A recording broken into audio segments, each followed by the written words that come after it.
Namaste everyone, this is Rupi Raja and today I will do the small and medium enterprise companies IPO which will open for their IPO on 27th May 2025.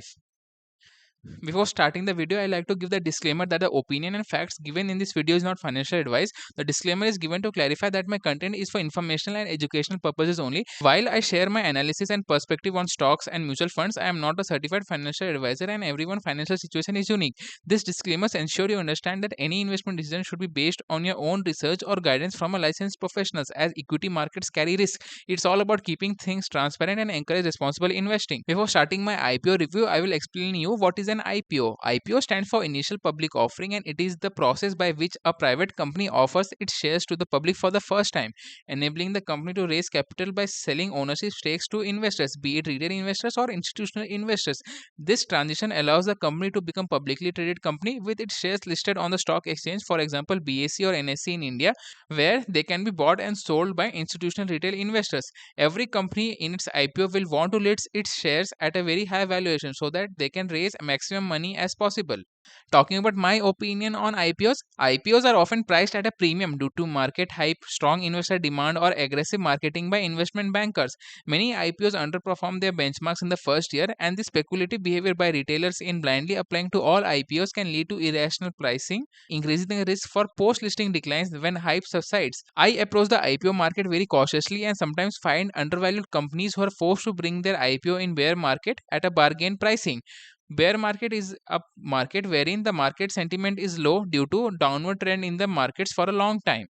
Talking about the companies which will open for their IPO on 27th May 2025, the companies are NIKITA Papers, ASTONEA Labs, and Blue Water Logistics. All three companies' IPO will open on May 27, 2025, and the close date for their IPO will be on May 29, 2025. The listing date for the company of all the three company shares will be on June 3, 2025, and the price band of the company shares are given as possible. And you can even see the average price acquisition by the promoters of the company, and you can see there is a huge gap between the price at which the promoters have taken up shares of the company and the price at which it is given to retail investors. So you can be your own judge and see which company might appear good in this case. So in this case, I feel that Astonia Labs is already a red flag because the promoter just bought it at 2 rupees and now they are trying to sell at 135 rupees.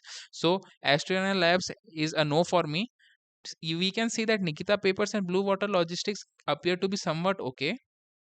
Talking about the qualified institutional buyers and the retail investors, their quota for the share reservation is 50% and 35% respectively, and the non-institutional investors quota is at 15% for all the three IPOs.